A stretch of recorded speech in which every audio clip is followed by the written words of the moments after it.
哎，你知道西方人都觉得咱东方人看起来更年轻这个事儿不？在国外，他们经常说这句话，就是 Asians don't age，就亚洲人不衰老。在他们心中，亚洲女人不好惹，买包不稀拎，口红挑着抹，嘎叽窝没有味儿，脑门上不长褶。天哪，就是神话。虽然咱也不知道为啥哈，就在你们心中，我长得就比较风尘，就老有人以为我47，但其实，在他们心中，我也是神秘的东方女子，就看不出年龄。曾几何时哈，我大胖媳妇领着我去过一次，就温哥华附近什么海滩去游泳去。但说这个比基尼这个东西呢，就是裁缝下料太节省，寂寞沙洲冷，太冻得上。完后来想咋办呢？给我买套潜水服吧。但是他为了图便宜嘛，就给我买的是二手的，还是个9到12岁男童款。结果我穿上以后，我坐在腿上，在美丽的海景中走出了一个严肃的海景。要现场给他拘捕。这个海景呢，以为我是个小男孩，以为他是个恋童癖，就差点就给抓进去了。这事儿以后有空再跟你唠。那你说为啥咱看着比他显年轻呢？我觉得第一点就是他们特别爱野生美黑，完自己吧还贼拉不经晒。我这大胖媳妇哈，有一次和一群他的这些外国友人朋友在厦门租个渔船出海游玩，结果在船上就突然间就非要调皮，跟人家这个大福建这1.59米的小渔夫斗酒，人家喝白的，他们喝啤的。结果完败，人家大福建代表队，人家这老头喝完咋的咋地，人家练双杠去了，咔咔给双杠撸的直冒火星子。这几个外国人，我的妈，在船头上倒一片，漂白一片的，直晃眼睛。刚开始吧没啥事儿，这个船的这个棚有阴凉，但是后来太阳公公他慢慢的移步了，一步一脚印，一步一个浪，烈日带着小灼心踩在滩身上。这3个健硕的肢端肥大症吧，咱说就是全晒伤了，而且我都从来没见过人类能被晒成那样。关键吧，他是按照大小个来的，幸亏我老公是最矮的，就晒出个蹄儿。最高那个他支出来的部分就越长了。哎呦我的妈，那咋说呢？前槽后丘加腰盘都晒熟了，感觉当时要是再来点蒜酱哈，就直接能下酒，还是道名菜，不知道你吃过没？叫悄悄话。哎呀，敢问青春谁无悔？一群猪羔过热水，矮个只烫脚心毛，高个殃及小花蕊。所以我跟你说，我不是吓唬你，现在他的脚就比他这个人老。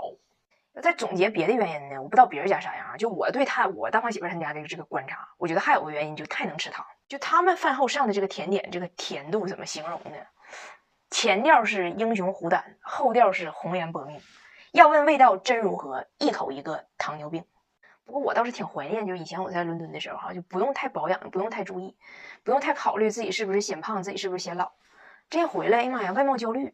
真的，我说实话，就感觉身边的中国女性真都太年轻、太好看。等我生完孩子，我也去做个热玛吉啥的。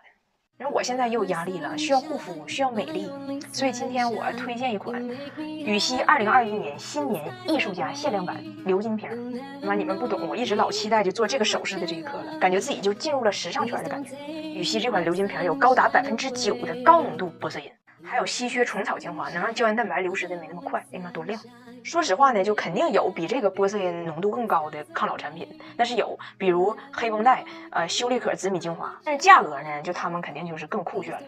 我现在呢，虽然比以前有钱了，但是买东西我还是得买性价比更高点的，就比如这个400多块钱的鎏金瓶，长期使用能淡化法令纹、抬头纹，紧致下颌线，充盈苹果肌，千元级贵妇精华肤感，滋润好吸收，不厚重不黏腻。趁这几天买，还有买1送1的优惠，值得入手。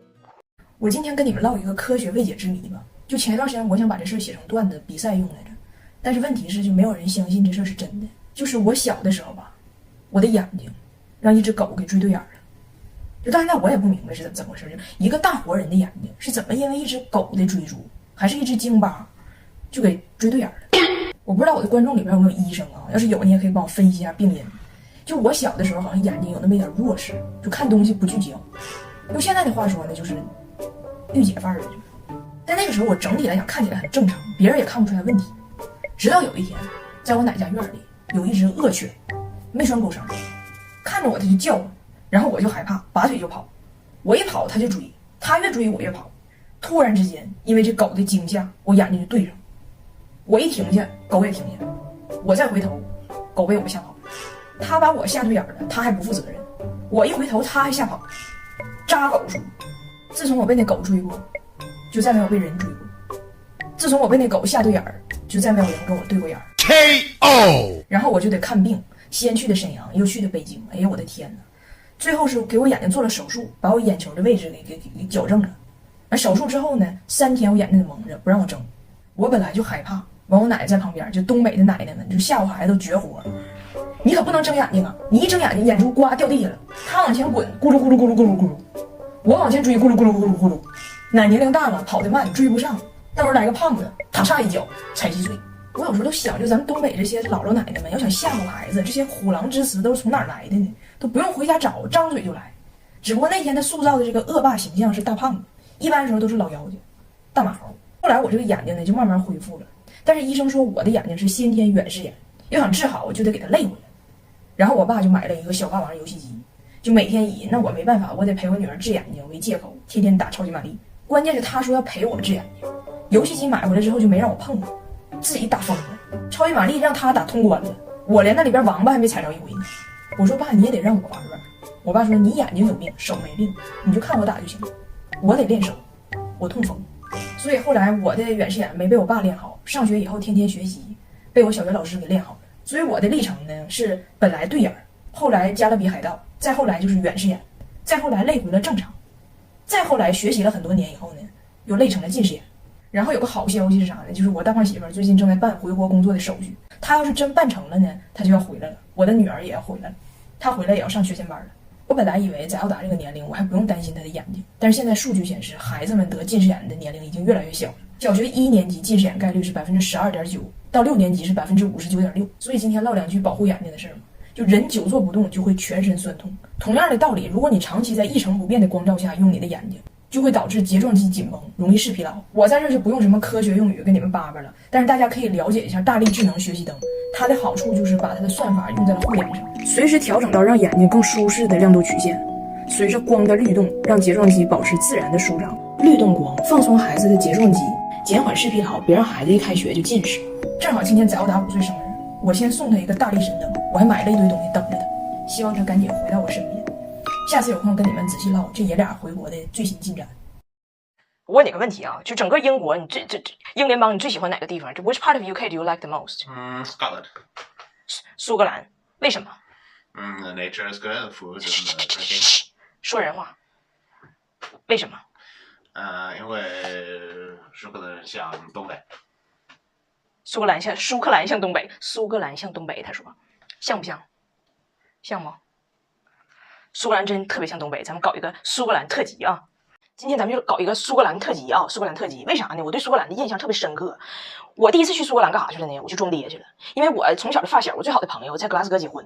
完，他结婚呢，就是由于很多原因呢，他爸他妈去不了。但这边风俗你知道，比较普遍的风俗就是新娘子得挎着父亲的胳膊出场嘛，然后父亲把这个新娘子的手最后交到新郎的手中。整个婚礼不就只这功夫啪啪掉眼泪呢吗？对不？那这个细节不能缺。然后他爸他妈来不了咋办呢？然后他就给我打电话问我这活我接不？那我必须得接，给我乐坏了。撂电话我就开始订票。这机会千载难逢啊！我1.53米东北小瘸驴，居然能跑到苏格兰去给人家1.96米苏格兰小伙当老丈人去，我立马我就去了。